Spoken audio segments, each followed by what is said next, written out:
South American world cup qualification റൗണ്ടിലെ അർജന്റീനയുടെ അവസാന മത്സരമായ അർജന്റീന വേഴ്സസ് ഇക്വഡോർ മത്സരത്തിൽ അർജന്റീനയ്ക്ക് തോൽവി. 1-0 എന്ന സ്കോറിനാണ് അർജന്റീന ഇക്വഡോറിനെതിരെ തോൽവി രുചിച്ചത്. എൻ.എൽ. വലൻസിയ എന്ന താരത്തിന്റെ പെനാൽറ്റി ഗോളിലായിരുന്നു ഇക്വഡോറിന്റെ വിജയം. ഈയൊരു തോൽവിയോടുകൂടി 2026 വേൾഡ് കപ്പ് ക്വാളിഫിക്കേഷൻ റൗണ്ടിലെ 4ാമത്തെ തോൽവിയാണ് ലയണൽ സ്കലോണിയുടെ അർജന്റീന നേരിടുന്നത്. എന്നിരുന്നാലും 38 പോയിന്റുമായി ഗ്രൂപ്പിൽ 1ാം സ്ഥാനത്ത് തന്നെയാണ് അർജന്റീന.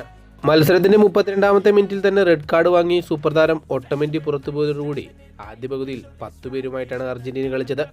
രണ്ടാം പകുതിയുടെ തുടക്കത്തിൽ തന്നെ ടാഗ്ലിഫിക്കയുടെ ഫൗളിൽ നിന്ന് ലഭിച്ച പെനാൽറ്റിക്ക് ഗോളാക്കി മാറ്റിക്കൊണ്ട് എൻ.എൽ. വലൻസിയ ഇക്വഡോറിന് 1-0 ലീഡെടുത്ത് നൽകി.